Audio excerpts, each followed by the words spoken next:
And welcome to Time About the Movies. Today we are taking a look at the two films that make up June 12, 2015. And there's no bigger new release this weekend than the first film that we have here, which is Jurassic World.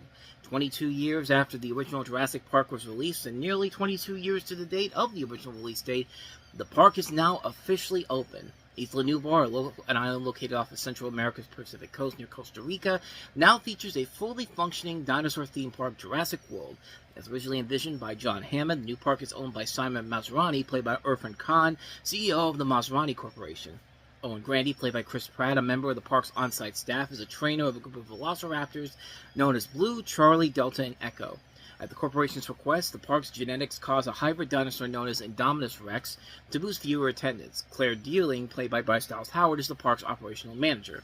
Her nephews, Zach and Gray, Nick Robinson, and Ty Simpkins, are visiting the island when the hybrid escapes and are subsequently caught up in the creature's deadly rampage. It then becomes the responsibility of Owen and Jurassic World's security team to contain the hybrid dinosaur before she can cause more damage. Just the fact that this thing tells you that The Lost World in Jurassic Park 3 never happened in this universe already makes it the best Jurassic Park sequel ever. I mean, let's face it, as much as I fully didn't hate Jurassic Park 3, those sequels are terrible. I don't care what anybody says. Lost World is one of the worst things Steven Spielberg has ever had his name attached to as a director. And Jurassic Park 3 is just kind of bland and mediocre. But this brought a lot of the magic back from the original Jurassic Park. There's more action in this movie. There's less stupid stuff in this movie. The characters are actually interesting for the most part. We'll touch on that a little bit later. But more importantly, the dinosaurs are awesome to watch in this. It's the Jurassic Park sequel I've been waiting for a long time, and a perfect example of good summer escapism entertainment. This is a fun movie. The actors do a really good job here. Chris Pratt I thought was awesome as Owen. Bryce Dallas Howard's pretty solid as Claire. Vincent D'Onofrio, even though he's kind of a cartoonish bad guy, he's still pretty good.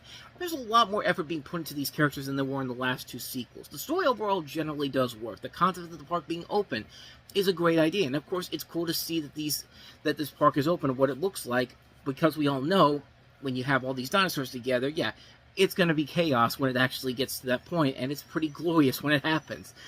The action is really solid. Everything with the dinosaurs is pretty cool. It gets to some of the most insane action you can get in one of these types of films, and it's amazing to watch. The ending alone will make you scream, fuck yeah. It's one of those movies. Like, it's one of those movies where you scream that out after something epic happens. I mean, this movie, it's up there in stuff like, Who Framed Roger Rabbit, Back to the Future, The Avengers, Guardians of the Galaxy, Godzilla 2014, Dawn of the Planet of the Apes, the original Jurassic Park. When that moment happens, that really joins the ranks of those movies that I just mentioned before. Of course, yeah, there are a lot of things about this movie that are not that great, so why don't we just go ahead and get to them.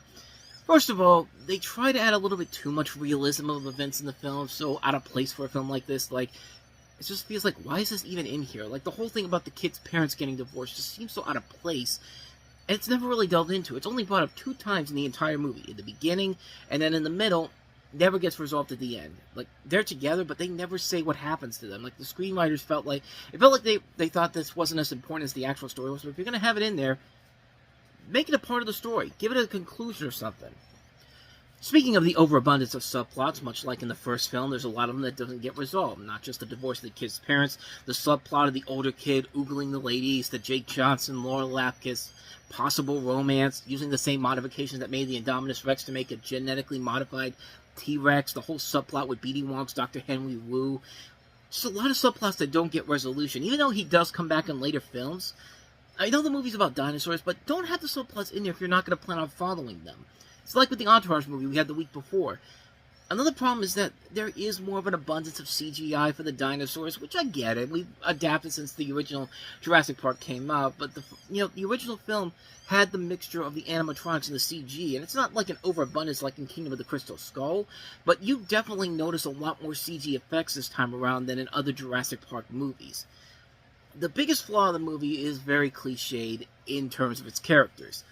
You know who's going to be the main hero of the movie. You know who's going to be the love interest. You know who the bad guy's going to is and when he's going to get his comeuppance. You know who's going to end up dying, who ends up living, what happens as the film progresses. They do throw a couple little twists and turns here. Like, Bryce Dallas Howard's character actually does kind of become a badass with a gun and is able to stand up to a freaking T-Rex at the end of it. I mean, and also not letting the main black guy die. I mean, that's, take what you can get, man. You get these twists that are actually beneficial every once in a while, but when the stuff that sticks out, because we've seen it done before, sticks out big time. I mean, that's kind of what makes this a lot of fun, because it doesn't go down those tropes that we're used to seeing. But yeah, it's a very flawed film, but it's a fun movie. It's a really fun film. It's a great ride. It gives you the long-deserving sequel to such an iconic movie of its time we've been waiting for. This is that answer to if you've been waiting for that really good Jurassic Park sequel. And yeah, it's a really good movie. It's a really fun film. The sequels, not so much. I'll really admit that they are more heavily flawed than this one. But you know what? They're still a lot better than the other Jurassic Park sequels. And I will stick by that until the day I die. Which, can't wait to see how many people who are new to this are going to listen to that part and give me shit for saying that. Because that's what happened with the Scary Movie trailer just came out recently. But that's a whole other thing altogether. But Jurassic World, absolutely fantastic. Can't recommend it enough. So, with that said, let's go ahead and move on to our last movie that we have here, Me, Earl, and the Dying Girl.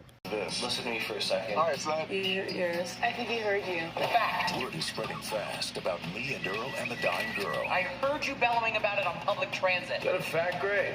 That's exactly what happened. It's an instant classic. That's a fact. Incredibly impactful. That's what I'm talking about. And irresistibly charming. You never told me. Your phone was going straight to voicemail. Probably because ain't no good service down there. Rated PG-13. Don't be a party boomer.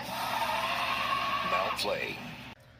Based off of the novel by the writer of this movie, Jesse Andrews, and directed by one of the co-creators of Glee, Alfonso Gomez-Rejon, Me and Earl and the Dying Girl follows a socially awkward teenage boy played by Thomas Mann, who, with an acquaintance, befriends a classmate after she is diagnosed with cancer. R.J. Seiler is his best friend in this, and the other person is Olivia Cooke. You also see Nick Offerman, Molly Shannon, and John Barenthal in here, along with Connie Britton. It's about what you expect it to be for a movie like this. A movie that appeals to the teenage generation of this movie's time coming out. And it's a really good movie. It's a movie that really does work very well because the performances are so very strong. The young actors in here play good jobs. Do good jobs in this movie acting. There's a lot of good fun comedy from the veterans in here. I mean, it's nothing groundbreaking. If that's the biggest flaw of it all, is that it's basically this generation's kind of Juno, sort of Napoleon Dynamite kind of film, a coming-of-age movie for the generation of the teenagers of this time period. And it is what it is. It delivers on what it asks for, but it works because the script is solid overall. The direction is really good. The characters are likable. You do like these actors putting all their effort into it. It's a really good film. It's one I do highly recommend checking out if you haven't seen it. Me and Earl and the Dying Girl is one I definitely would recommend. Not much more to say about it, except it's a definite recommendation from me. And thus, with all that said, we wrap up another episode of Time About the Movies. And the next time we meet, we'll take a look at two more big summer movies, including the latest from Disney and Pixar, Inside Out. And we also have my favorite movie of 2015, and one that, not surprisingly, not a whole lot of people didn't get to see, and that was Dope. So, we'll take a look at both of those movies coming up tomorrow on the show. So, with all that said, thank you so much for watching this. I hope you enjoyed it. If you did, please go ahead and do me the honors of hitting that like button, that subscribe button, and that notification button. Also, don't forget to check out our playlist, and don't forget to check out the previous episode we did. With all that said, whether it's in the past, the present, or the future, I will see you at the movies. Take care.